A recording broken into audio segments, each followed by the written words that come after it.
చెరకు తోటలు సాగు చేసే రైతాంగానికి వేసవిలో ఎదురయ్యే సవాళ్లు అనేకం. వీటిని అధిగమించినప్పుడే చెరుకులో ఆశించిన దిగుబడి పొందే వీలుంది. చెరకు బాల్య దశ అంటే పిలకలు చేసే సమయం పూర్తిగా వేసవిలోనే పూర్తవుతుంది. ఈ సమయంలో తీవ్రమైన ఎండలు, నీటి ఎద్దడి పరిస్థితుల్ని రైతులు ఎదుర్కోవాలి. చీడపీడల్ని సకాలంలో అరికట్టాలి. మరిన్ని వివరాల్ని ప్రధాన శాస్త్రవేత్త డాక్టర్ పొట్లూరి షేక్స్పియర్ ద్వారా తెలుసుకుందాం.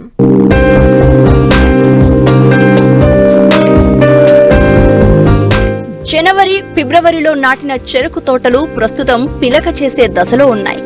సాధారణంగా ఎకరాకు 60,000 గడలు దిగుబడి వస్తే మంచి ఫలితాలు వస్తాయి.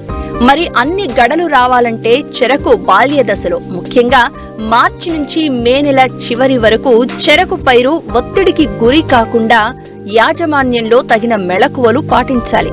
వేసవిలో అధిక ఉష్ణోగ్రతలు, నీటి ఎద్దడి పరిస్థితులను అధిగమించినప్పుడు మాత్రమే చెరకు బాల్య దశలో పిలకల శాతం ఆశాజనకంగా ఉండి పైరు ఆరోగ్యంగా, దృఢంగా పెరుగుతుందని ప్రధాన శాస్త్రవేత్త డాక్టర్ పొట్లూరి షేక్స్పియర్ రైతాంగానికి తెలియజేస్తున్నారు.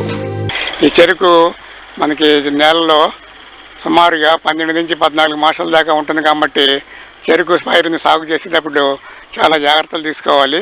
చెరుకు నాటేటప్పుడే నేలని బాగా లోతుగా దుక్కు చేసుకుని బాగా లోతు బోధులు కనుక వేసుకున్నట్లయితే రాబోయే రోజుల్లో ఈ చెరుకు పైరు బెట్ట గురి కాకుండా ఉంటుంది. దీనివల్ల ఏంటంటే మన నీటిని కూడా సక్రమంగా వినియోగించుకోవడానికి ఆస్కారం ఉంటుంది.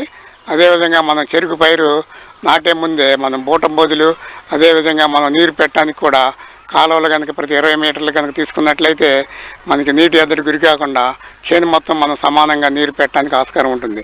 తర్వాత మనం సుమారుగా మనం చెరుకు తోటల్ని జనవరి నుంచి మార్చి మాసాల వరకు కూడా నాటుతూ ఉంటాం. చెరుకు పైరు మనకి వేసవి వచ్చేప్పటికి బాల్య దశలోనో లేకపోతే పిలకడ పెట్టే దశలో ఉంటుంది కాబట్టి మనం బోధులు మునక్కుండా చక్కగా బోధుల్లోనే నీటిని పారించుకున్నట్లయితే నీటిని ఆదా చేయడానికి ఆస్కారం ఉంది. ఒక నీటి లభ్యత కనుక ఏదైనా తగ్గినట్లయితే మనం బోధి నీరు కనుక పెట్టినట్లయితే నీటిని కొంత ఆదా చేసుకోవచ్చు.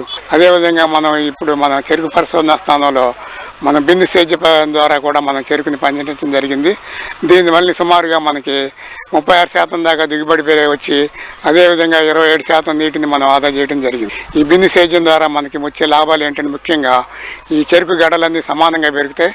అదేవిధంగా మన నీటిని చెరుకు పైరుకి ఇదే దశలో ఎంత కావాలో వాతావరణ పరిస్థితులను బట్టి, అదేవిధంగా పైరు పెరుగుదలను బట్టి, తర్వాత భూమి నేల స్వభావాన్ని బట్టి మనం నీటిని ఇవ్వటం జరుగుతుంది కాబట్టి నీటిని ఆదా చేయడం జరుగుతుంది. ఇంకోటి ఏంటంటే ఈ నేల మొత్తం తడవదు కాబట్టి మన కలుపు సమస్య కూడా చాలా తక్కువగా ఉంటుంది. తర్వాత మనకి నీటి లభ్యత తక్కువగా ఉన్నప్పుడు ఈ చెరుకు సాళ్లలో కనుక చెత్తపరుచుకున్నట్టయితే మనకి నీటిని ఆదా చేసుకోవచ్చు.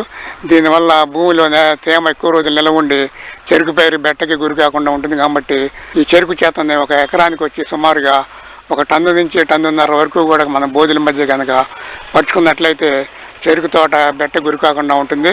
దీనివల్ల మేము చెరుకు పైరులో ఈ పేక పురుగు ఉధృతి కూడా తక్కువగా గమనించడం జరిగింది.